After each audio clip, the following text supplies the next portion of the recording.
Hello my quilting friends! My name is Leah Day and I have a new sewing machine. I am now sewing and quilting on the Eversewn Sparrow 20. So in this video I want to go over a little bit more of the feet and features that this machine comes with, as well as show you how beautifully it stitches. So let's jump on the Sparrow and give it a sew.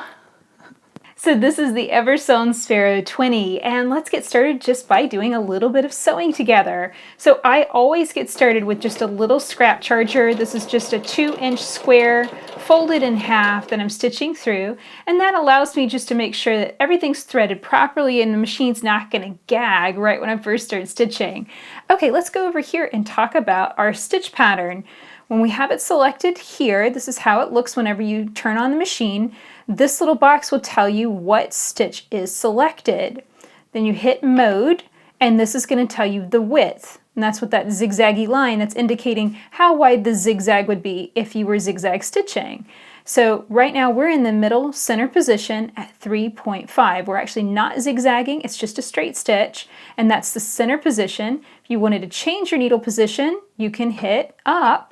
And that is actually, you can see it over here, it's popping the needle over, so you can actually change the needle position just by dialing up and down on your stitch width selector. Okay, when you turn it back to the default setting, it blinks a little bit. Now we'll dial down one more, and actually I've already adjusted this because my favorite stitch length is 1.5.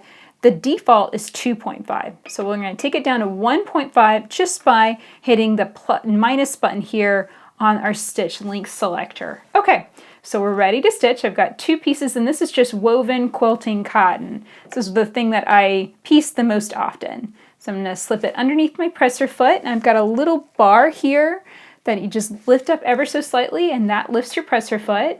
And now I'm going to press lightly on the foot pedal and stitch these two pieces together. And really this is just to check our stitch tension, just see how everything is looking, and to show you what the stitch looks like. So a couple things I can just tell you straight off the bat. I love the stitch on this machine. It is really perfectly balanced, and I will show you exactly what that looks like. I'm going to stitch into another scrap here, and you can see just how nicely balanced the stitches are. I'm actually piecing with yellow bobbin thread and a reddish color in the top just to show you that beautiful tension. So here we go. We've got red. This is on the top side of the fabric. And then we have yellow here threaded in the back. Now you're seeing tiny little dots of color, and that's just the hole that the needle makes on the machine. But as you can see, it's really perfect tension on both sides, and it's a really nice, tight, consistent stitch. I love that. Okay, so that's how it pieces on quilting cotton. Now let's grab something funky, something different to show you what it can do on something really weird. So this is Minky Fabric. It's a knit fabric with a pile with a plush side, and it's a little stretchy in one direction and not stretchy in another. So I'm going to find the not stretchy directions.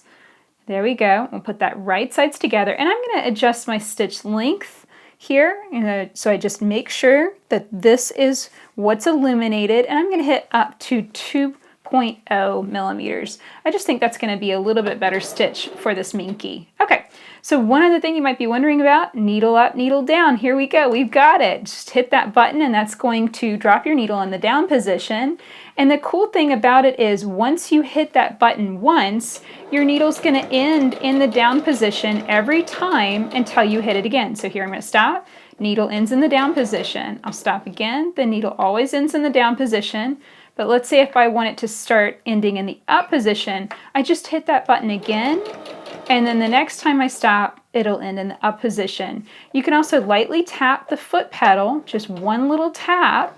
Isn't that cool? It's just perfect control over this machine. It's excellent. I love being able to just tap the foot pedal and just make one stitch. Sometimes that's all I need to do. There we go. We'll stitch right off the end and then back onto our scrap charger. So I hope you can see just how beautiful these stitches are looking, and that wonderful function, that stitch needle up, needle down function. That's just excellent.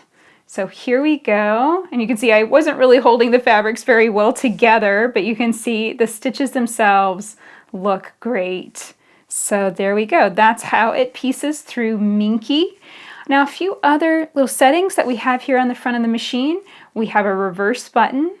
This is a kind of a tie-off tool. If you're doing decorative stitches and you want to make one single decorative stitch and stop, then this is going to be a really useful button for that. This is really cool. This is a start-stop button. I'm actually going to grab those pieces of cotton again. I'll slip this underneath the foot and I'll show you what this does. So you hit this button and you don't have to unplug your foot pedal. You can just hit that button and you see it stitches for you. I'm not pressing the foot pedal. Now the speed of the machine is controlled over here. This is a speed slider. Over here this goes as fast as it can go. Here it's going as slow as it can go. And I would say if you're trying to teach a child how to sew, keep this on the slowest setting. And you could have them use the foot pedal, or you could just have them hit the start button. And that slowest mode, that slowest speed, is going to be really good because they can maintain control over the pieces.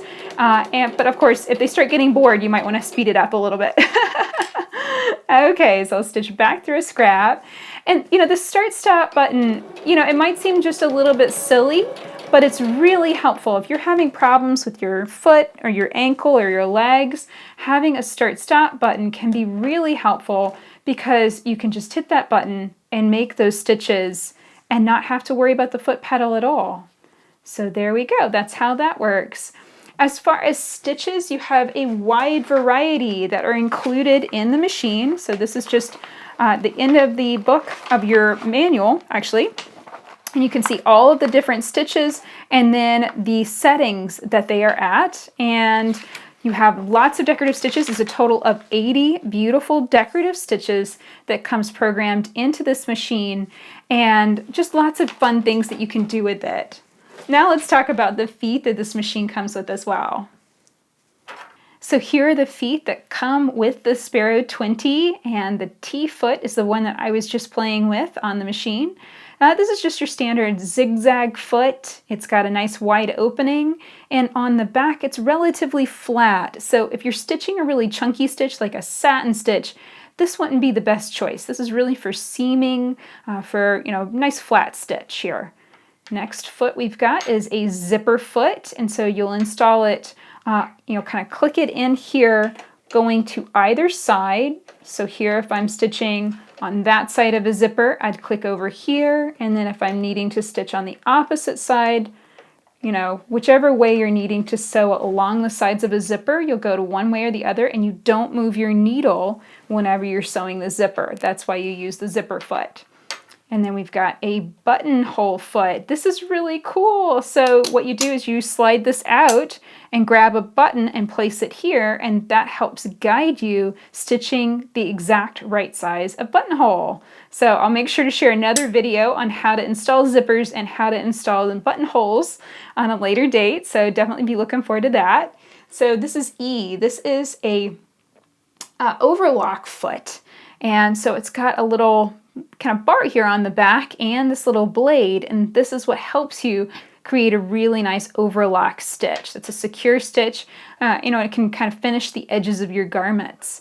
And then this is F. So this is a blind stitch foot, and that's a type of hem. And the cool thing is you can adjust it just by rotating this little knob, and that's going to shift this bit of plastic. And that's a guide, so that helps you adjust the foot so that way you can create the right size blind hem. So this is actually my favorite foot, and I've started using it the most on this machine. This is letter A, and they call it an embroidery foot, and what that means, it's not free motion embroidery. This means like decorative stitching embroidery. And the reason is there's a groove here on the bottom of the foot, kind of dips in just a bit. So if you're satin stitching, you're stitching over something kind of dense and intense, then this is the foot you're going to want to use. And I find it's just a good all-purpose foot in general. And our last foot is a little button sew-on foot. So what this does is you just place your button on the garment, place this foot on top, and it kind of grips it. You'll need a hand guide so that way you make sure that the needle is clearing the holes. But yeah, it just speeds up the process of sewing on your buttons, which can take a lot of time if you do that all by hand. Okay, so there we go. That's the feet that comes with the Sparrow 20. And this will come in the package, in the box, whenever your machine arrives. So you can see it's really well set up for sewing garments, for general sewing, anything that you want to make. So that's it for this video. I hope you enjoyed learning more about this little machine. I think it's an excellent value for money, especially features like the needle up, needle down, and start-stop button. Those are features that not every machine comes with, and the stitch quality really is amazing. I've been very, very impressed with this machine, so much so that I'm now carrying it on my website. So if you'd like to learn more about the Eversewn Sparrow 20, you can come and find it, as well as all the tutorials I've shared so far, at leahday.com/sew20. Come and check it out, and let's learn more about sewing and quilting together. Until next time, let's go sew or quilt.